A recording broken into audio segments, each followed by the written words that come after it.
Good evening and welcome for the Happening Media team. Didi, of course, me, hello, and my co-host, Annette. Now, COVID-19 has been a reality in our lives since 2020, and tonight we are touching on the topic that is pretty much on everyone's lips.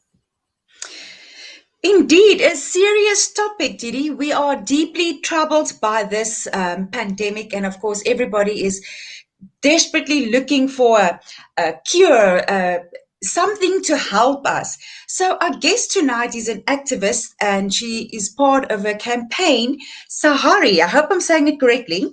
It stands for South Africa has a right to. Now, I can say it very well in Afrikaans, but in English, Ivermectin. I don't know how to really pronounce it. It's ivermectin. How do you say it in Afrikaans? um, Ivermectin, is it? Ivermectin, yeah. Oh, well, this lady, we are still waiting for our other guest. We hope that he's still going to pop in. They are raising Yeah. awareness that people have a right to ivermectin for the prevention and treatment of COVID-19. Good evening, Shabnam. How are you? I am wonderful. Thank you both to you, Didi and Annette, and of course, Cape Town Happening for inviting Sahari this evening. It's an absolute pleasure to be here. Thank you. Well, thank you for being on our show.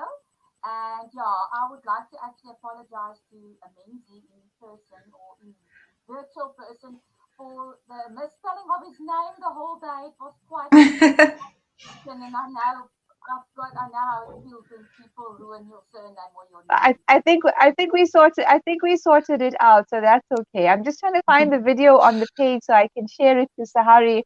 I'm sure there's lots of people wanting to watch this conversation. Oh, I see it's live already.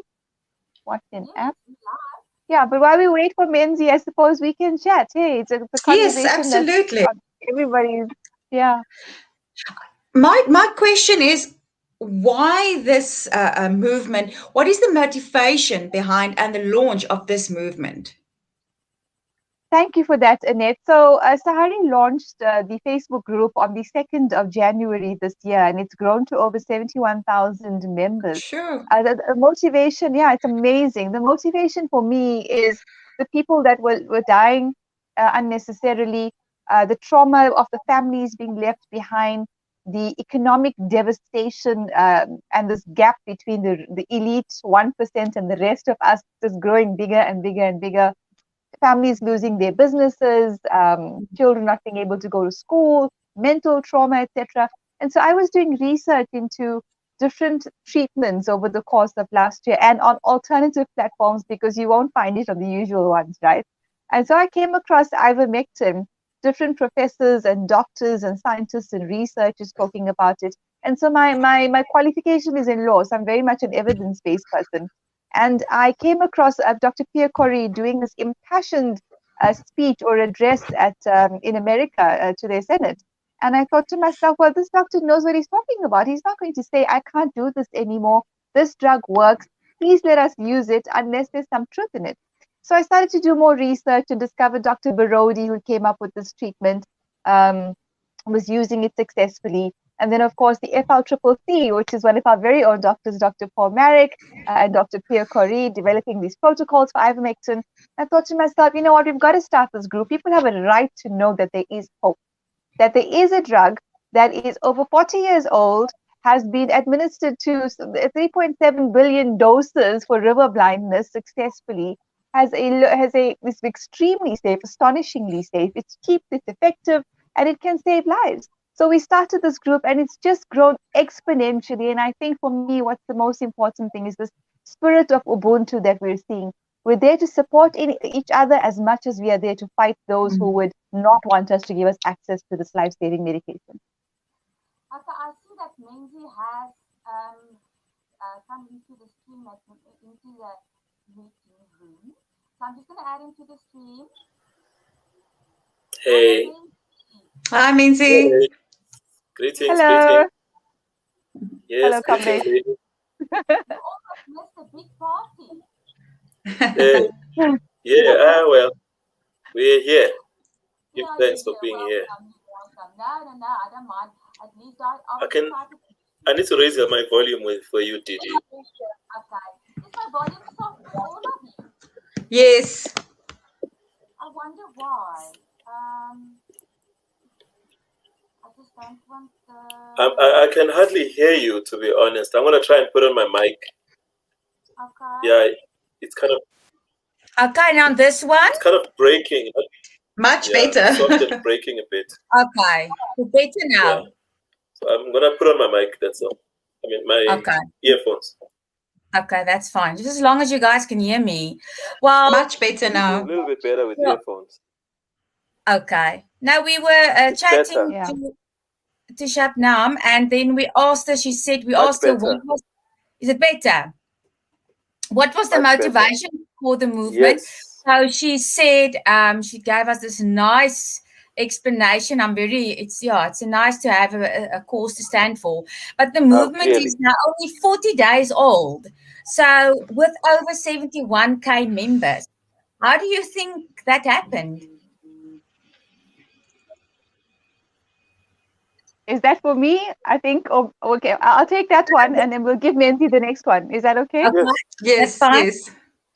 All right. So I think it's people looking for hope, and it's people who are taking back their power in terms of their right to health. It's people who are asking questions about why a safe drug that has helped so many people, and by the way, also has an impact on cancer and HIV, is being so blocked by the system. It's almost as if they're terrified that this medication might actually work.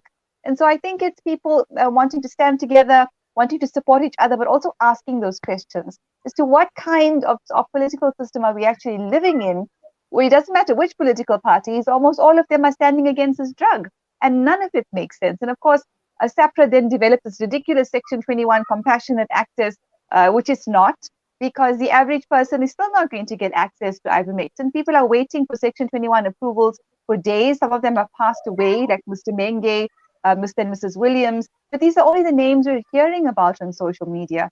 The average person in our country cannot afford $1,000 a patient to go and pay for Section 21, to pay the doctor, to pay for food and transport for the day, childcare for the child, and then go and see a doctor and hope that SAPRA is going to approve the Section 21. It's not going to happen. And we're seeing the conflict of interest that exists, and we're determined to expose them and to create a people-centered health justice system in our country. Menzi, now this one is for you. What is ivermectin for the handful of people that has not heard of it, and what makes it so special? Well, I'd like to answer the question so quickly, but what Shabnam just said just made me realize that they are trying to make a very cheap, affordable drug very expensive. When you create loopholes to get to something very cheap by using the constitution to get to there, it kind of makes it something very simple, very and cheap, very expensive. Well, ivermectin is a drug basically that was discovered in Japan. I would say. I think it was discovered. It's an what do they call it? Anti-inflammatory. I want to look at my notes properly. It's an anti-infective drug derived from nature. It's an anti-infection drug derived from nature. They say, if you look at the research, they said it was derived from a sample of soil, right? A sample of soil. So it's a natural something that has just been created so that it can be helpful. It was first used for curing river blindness, which had basically overcome people in the Congo and in South America and in parts of North America too. And it was used very effectively in the 70s and the 80s and in the early 90s. So it has been working all this time. So there are many derivatives of it, but most people know it as a drug that is used for animals, and not pest. What's the right word? Bacterial? What's the Parasite, yeah. Not a pest. I'm thinking of the word pest. So you Parasites, can help me there, like the Shabnam. But it's a drug that is politicians, used basically on mostly for animals. But it is very easily used on human beings too. And it has no side effects that are very serious. If you look at the side effects, like a little bit of dizziness, whatever. But most of the people that have come to us and told us, they've told us that they've actually absolutely Yeah, parasite. So I'm just saying that all the people that have testified in using it, they have had no side effects. There's been no serious side effects as compared to some people that have used the commonly advertised vaccines that have had serious side effects, including death. There are reports that some people have died, but this is not an anti-vaccine meeting. We are promoting and raising awareness about a drug that works, that is working for thousands of people. So that rumors aren't true. Well, whatever rumors they're using, it's just a way to basically get people to get governments to buy the vaccines that are super expensive, but have been repeatedly exposed as ineffective. Yes. Repeatedly. But this one, which is effective, is basically being shut down. It makes no sense. Well, it really makes no sense. I'd like to know, I mean, that it is actually for animal use. Isn't that why we are being protected and why it's being kept from us? The health people are saying that they are protecting us, but what are the side effects? What are the dangers of using this drug? I mean, the only side effects that I read about was a bit of dizziness, nausea, and loss of appetite.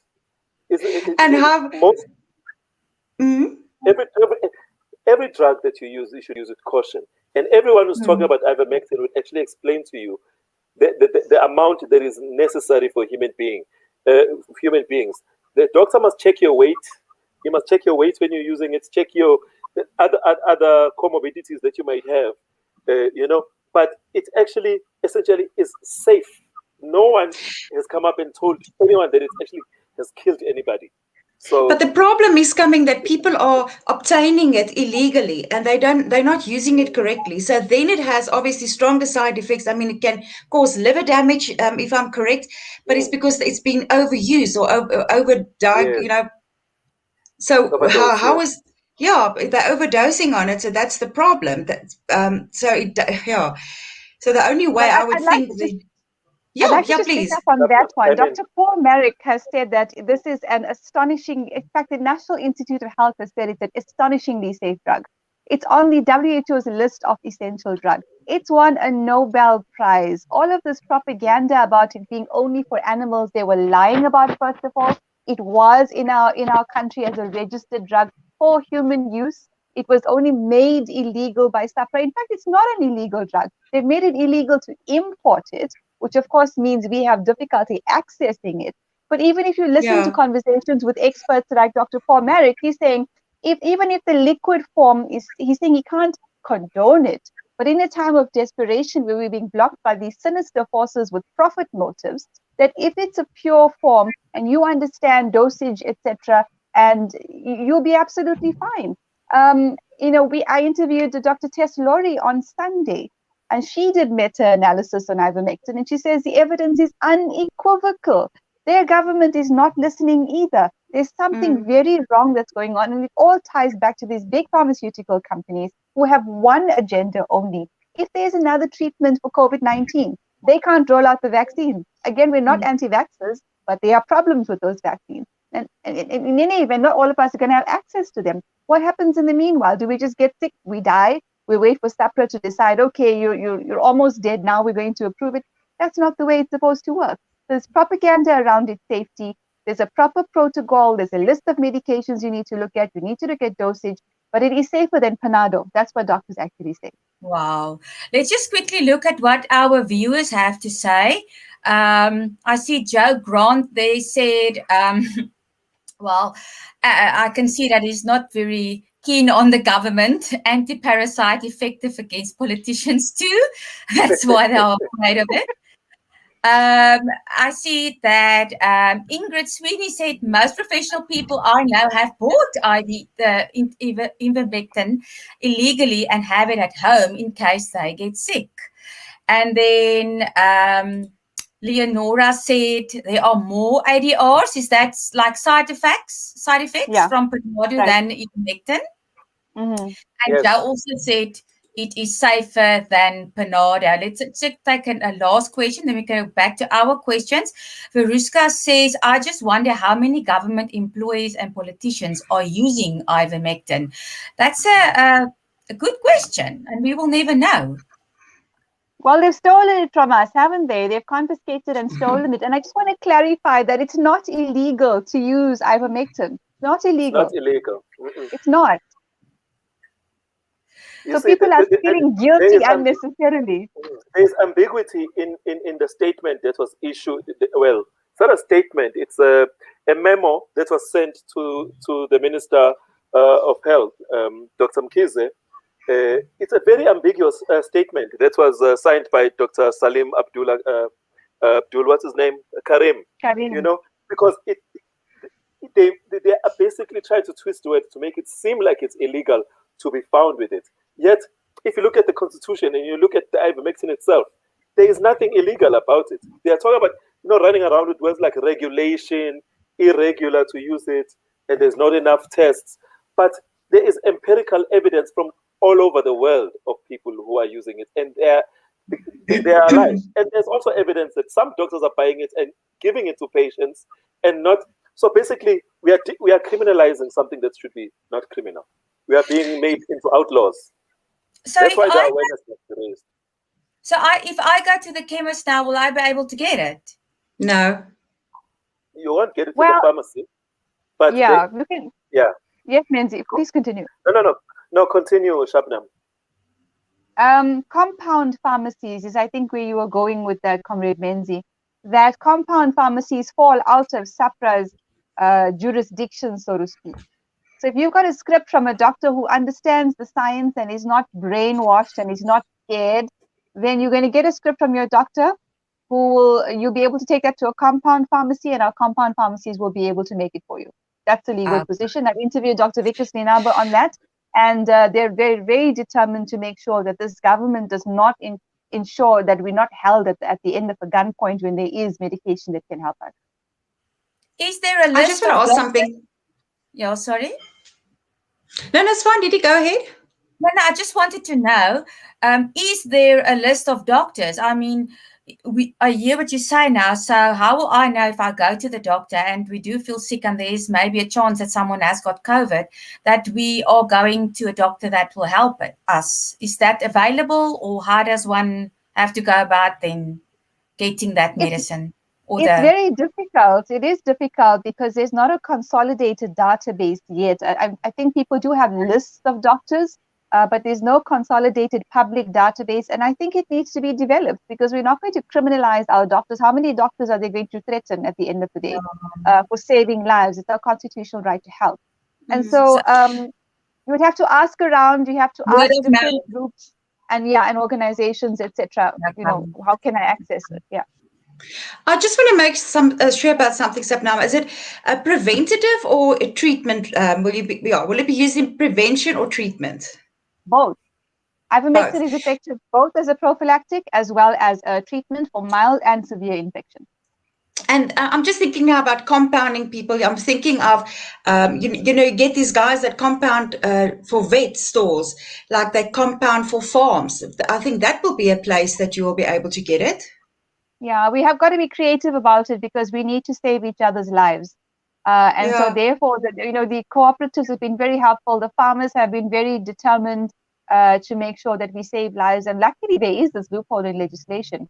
But I do think that the harder they push on the other side, the more determined we become. And we take back our power as people. We've had enough. Yeah. Because I'm thinking specifically of compounding vet pharmacies. They're obviously compounding for pigs and livestock. So they compound that for the use for farmers. So that should be a way for them to be able to find it, or for us to be able to buy it. Yeah, it's a little complicated in terms of the stocks and supplies, because they also need supplies. But we've learned so much as Sahari over the last 40 days about how all of this works. And so we're investing half our energy in fighting the system, but the other half in the hashtag the People's Medicine campaign, where we've developed flyers and stickers and we're distributing it across our different provinces. So if you can print it on your own, go print it, go talk to people, have the conversation, make sure that our people know. The problem is people don't know. And the mainstream media is out there with this propaganda, making people think it's toxic and it's not for human use. So we've decided to roll out the People's Medicine campaign so that people know this is what ivermectin is, and you actually have a source of hope. I'm just wondering now, don't you think, if you already think that government is like being a bit, not being a bit, what they are doing at the moment to not legalize it or make it freely available, don't you think that they will also do something to maybe stop the, how do you say, the import of it or the making of it or distribution of it? Don't you think they can try to do something like that now? Well, they've done that in terms of the import, right? They've said it's illegal to import except if it's a supplier that's on their registered list, all their favorite friends. But they can't stop us from compounding. They can't stop any of that from actually happening because the compound pharmacies exist under a different set of laws. And besides that, people have access to the veterinary version of ivermectin, which of course you need to understand how to use. And people like Terry Herholt are specialists in this area. But we don't care anymore, to be quite honest. We don't care about what they have to say. They've made themselves irrelevant. They've drawn their line in the sand and basically told us it's our way or the highway. We don't care. And so we said, we don't care about you. We'll take our health back. Yes. Let's just check them. Some of the I almost said visitors. Veruska says, we demand that government consider all options to combat this virus. Then we've got the one from Sherilyn who says it's very safe as there are FLCC guidelines for usage. I know some who have used the animal one and healed in 24 hours. So, yeah. Another one quickly. Gerald says, ivermectin works, period. Stop denying citizens our right to choose. I've seen your body, you're right. That's it. I've seen that Sahari is also planning legal action. Can you tell us what the demands are? So our demands are very clear, Didi. We want ivermectin to be available at our public hospitals, our clinics, our community centers, mobile clinics as well. In India, they just rolled it out somewhere with a mobile clinic, ivermectin, the doxycycline and zinc, right? And there was also a steep decline in their cases. And everyone's asking, what happened in India? It's ivermectin. Of course, it has to be therapeutics besides that, such as your vitamin C, your vitamin D, all of those things they told us was rubbish and doesn't work. Actually, now they're saying, there is proof that vitamin D levels are important in dealing with COVID-19. And so we're going to court to say it must be freely accessible, not via a doctor's script. Yes, if you have a comorbidity or you're taking other prescription drugs, you have concerns, you may need to see a doctor, but you can't afford to go to a private doctor. It must be available at public hospitals. We're also saying hands off our compound pharmacies, leave them alone. We're saying to hospitals that are still fighting us on this, that you're going to have a big problem. People are going to start boycotting your hospital because you're not allowing people access to this medication. So that's where public pressure comes in. Sahari as a group will issue a call of action. We will target the social media platforms of these various hospitals and medical aids, etc., and say, these are the facts. We demand this person has access to ivermectin. So it's a very active movement. We've got a petition, over 50,000 signatures. We've got the People's Medicine campaign. But we're also saying that we need a commission of inquiry as well, Didi, into SAPRA, into who funds SAPRA and the healthcare department. And the minister has been open about it. And he says the Gates Foundation funds SAPRA, funds the healthcare, funds all of our. How can that not be a conflict of interest when that foundation has shares an interest in vaccine companies? It makes absolutely no sense. So does all of the board of SAPRA, actually. So there's conflict of interest issues. So we want a safe, equitable, open access. We want a commission of inquiry. And we want a voice. We want representation for the public. We want our voice to be heard on issues that affect us. Annette, can you maybe that one of Ingrid? You can take that one up. Maybe you know, because I don't know that answer. Where can you find compound pharmacies? I am not sure. I don't know the private pharmacies, or some of them might be compounding, but I'm not sure. I'm looking at your veterinary pharmacies. I know a few, but yeah. Do you perhaps know, Shabnam? You would have to research them, and I think there is a Facebook page for Compound Pharmacy South Africa. Just try. Google's not your best answer because they censor a lot, so you might have to try another browser. But also word of mouth to find out where these compound pharmacies. As long as you've got a script, you should be fine. If you don't get a script, My advice, if you don't want to die, if you want something that might just help you, is to look towards the veterinary product, but know what you're doing. Yes, you have to make sure that you're taking the right dose. Yes. Yeah. But ladies and people listening, I think we're going to take a quick water break just to make our throat a bit wet again, and then we will be right back.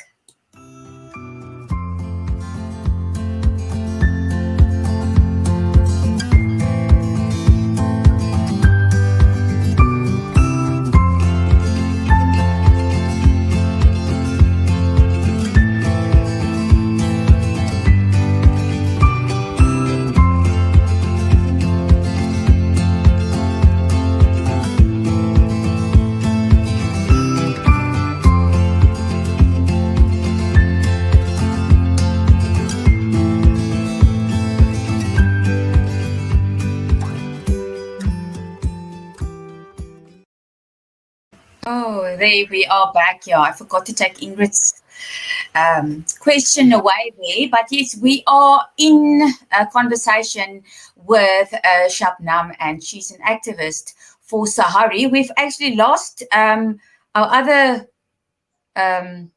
He's activating somewhere else. Yeah, I think... No, we've been talking we noticed that he's been missing. I think it's a woman thing. I think he's having a network issue, so I just sent him a probably. message. Didi, don't you want to just bring up that question that Michelle de Kock has there? Because I think that's quite important. Okay, I'm looking for it quickly because there's a lot of questions here. Okay, I can read the question. Michelle wants to know, if a person takes ivermectin as a precautionary measure, must we still continue with our vitamin C, D, and zinc? Yeah, absolutely. I mean, that's overall immune health for your system, and certainly it's something that's important inside and outside of COVID-19. So yes, please do continue, not only for COVID. I mean, we are entering winter season shortly, so you're going to have your common flu coming up again. So yeah, please continue taking it, Michelle. Okay, there's another question or a statement. If SAFRA approved IVM, we wouldn't have the issue of overdose amongst the population in SA. Very true, very true. Yeah, there's been no overdose issues. There was one story that a newspaper trotted out that had happened sometime last year, and that's where the people had taken over 70 times the amount that they should have. But they didn't die. One was in ICU, one was in high care, but they recovered. I know the person that was treating them, and they're absolutely fine. If you're going to take 70 times the dose of anything, you might have a problem, you know? Yeah. I think that is a bit much. I mean, I can even think that's too much. Baruska says delays in hearing the voice of the people is costing lives, which is very true. I see there, Ingrid says again, she asked where can we find the compound? That one we had already. Doctors are afraid to be persecuted, which I will also believe. They won't, like you just said, they won't tell, okay, yeah, you can come to me, I will prescribe it if you're sick. There's another comment here from Diane Nell. She says that this interview was very needed. People out there must know what's going on and that ivermectin can save lives. I've got a suggestion. I think we should do another talk and then maybe focus on the dosage in how it should be taken. Because I see there's another question. People want to know if they must drink it or they must rub it onto the body. So I think there's also rub it on. I think it's important to have follow-up conversations, and I really appreciate that opportunity. But I just want to say the rub-on is the best way to take it, because with animals, it's subcutaneous, it's on the skin, right? Anyway. Yeah. So the best way that I listened to what Terry Herholt has got to say about it, and hers is the rub-on the fatty part of your body, and there's a particular methodology behind it. The consuming, the drinking, or under the tongue sublingual is only in extreme circumstances, but the best way to do it is the application.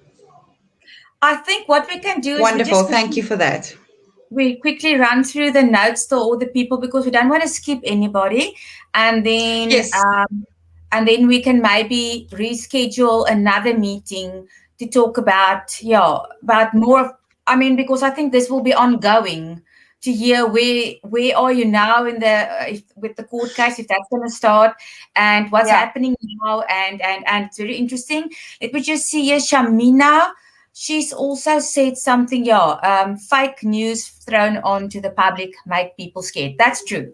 I mean, Annette and I, we believe in being neutral, and we people always say, "Oh, but you're from the media and you're supposed to X, Y, and Z." But the thing is, we drive our own media platform with stuff that we also believe in, and we want to stand up for the truth. So we don't necessarily Exactly. want to report just what people want to hear. We want to Yeah. report the truth, and that is what we stand for. Let me just see here, false news by Big Pharma, and then who's this? Sarthun said, we are fortunate to have information on the safe usage of IVM. We must continue to promote it to save lives. Now, the question I want to ask you now is, what can we do now? If we say now goodbye to you, what can we as the public do Yeah, now? right now. What is our step now? So thank you for that question. I think the first is, of course, to join Sahari. We're looking for partners and coalition members. We're not looking to compete. We're looking to collaborate. The more of us there are, the stronger we are together. So we're inviting coalition partners to join us, whether it's group or organizations or individuals, right? And from there, we're saying join the People's Medicine Campaign. It launched on Monday. It's in our different provinces. It's a flyer and sticker campaign. Very simple concept, translated flyers, stickers, etc.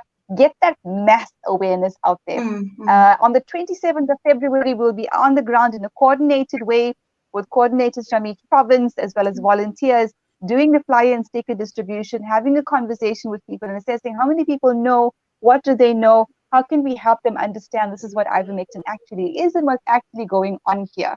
And besides that, to come on board with the legal action, to sign the petition, when we do a call of action saying, hey, there's a problem at that hospital or that medical aid, to join us in approaching their social media platforms and say, hey, we're watching. We can see what's happening. But whatever help people can offer in terms of skills, in terms of resources, we've just registered a nonprofit company called Transformative Health Justice. So Sahari as a campaign will sit under that. We're working on the website at the moment as well. However it is, people want to help us ensure that people have a voice when it comes to health justice in our country. That's what we're looking for. We have to take back our health. Without our health, we have nothing. And we're having a whole generations of orphans all over again, like it was with the HIV crisis through this COVID-19. So unless we stand up together and take back our power, where are we going to go? I just believe that no matter what you choose, if you are for ivermectin, against it, I think what you are saying, if I'm correct, is we need to have the choice. The people need to choose if they want to try it or not. Whether you believe it, or I might not believe it, you know, whatever your case may be. But we should be given the choice to choose between the vaccine, your zinc and vitamin C, or ivermectin. So am I right in saying that is what you are fighting for? 100%. Yeah, Okay. it's your right to sovereignty, your body, your choice. No one can tell you you can't or not take a Panado. Why should it be any different with ivermectin? It doesn't make any sense. Abortion is legal. You are legally allowed to remove life from your body, but you're not allowed to choose which medication you want to take. No, it doesn't make sense. And again, it goes back to the pharmaceutical industry corruption. They've been fined billions of dollars, including those companies that we're now buying vaccines from, for harming people, for fraud, for corruption, etc., etc., etc. They control everything. They control the politicians. They control the media, etc. So it's time that we woke up and realized that the third leading cause of death around the world is pharmaceutical drugs. It's pharmaceutical drugs. I have to share this as well there with you guys, Leonore. I'm sorry, I just keep the questions and the stuff just keeps on coming in. I came across ivermectin in mid-December. A nurse friend of the family told us they'd been using ivermectin in COVID wards to treat patients with great success. I'm not going to mention who or where. I did the research and came across Dr. Pierre Corey's testimony to the Senate and Sahari. And needless to say, the evidence and people's testimonies speak for itself. It is effective and it is safe. And there's another one says, absolutely, my body, my choice. Just see this one also. The last one I think that we should take. We need alternative truth media platforms that will disseminate. How do you pronounce that word?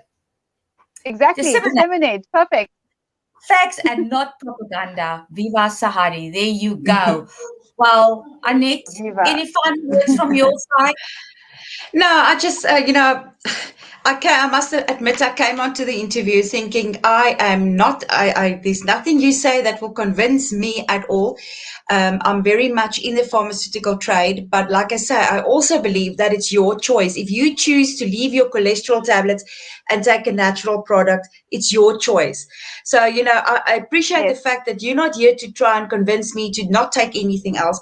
And I'm totally with you on this. The people need to be able to choose, and that's what you are about. So I really appreciate that, and I think it makes a lot of sense to the movement and about your movement. And I think that's also a message that we need to get out there: is that is what you are fighting for, is people's choice. So yeah, thank you very much for that. Yeah, so thank you. It's beyond ivermectin. May I just add one last thing? It's beyond ivermectin, because COVID will go. What happens after that? Are they going to gatekeep us again and decide what we can and can't take to cure and heal ourselves? No, this is beyond ivermectin. If this is a democracy, we must have a voice. There you go. Thank you. Thank you for being a voice also for the people that don't thank have you. a voice. That's very kind of you. It's very, what's very that word in Afrikaans? Onbaatsigtig? What do you call that in English? If you don't have any motives for it or any... Yeah, doing out of your heart just because of a cause. You've got a cause, and it's not because you want to look pretty on TV or whatever. You have a cause and you believe in it so much that you fight for it. It's great. So, absolutely. We will make another appointment. You can contact us definitely. anytime, and we'll make another appointment when you feel you want to speak your heart out again, and we will be here to listen and to share. Thank you so much for this opportunity. I'm so grateful for you providing this platform, being open to the conversation. Of course, Chantal, one of our Sahari members, for reaching out to you as well. I also want to say thank you. Somebody said to Verishka, thanks, Verishka, for that. Thank you. What did Verishka say? I missed it. She's respect you. Thanks, Verishka. I appreciate it. Well, I know I think it's difficult sometimes when you see the facts and you see this and then, but it's like you say, we do have the choice to choose, and that's the main fact, bottom line. Yes. But from Cape Town Happening, it was very nice to speak to everybody and have you in our conversation. And just remember, you can rewatch it on YouTube under Cape Town Happening. The stream also stays on Facebook. You can watch it there, and it's also on Winelands Happening. And Kaapstad Radio will be sharing this interview as well. So you can't say that you missed it. But thank you, Shabnam. Enjoy your evening. Bye, everybody. Bye.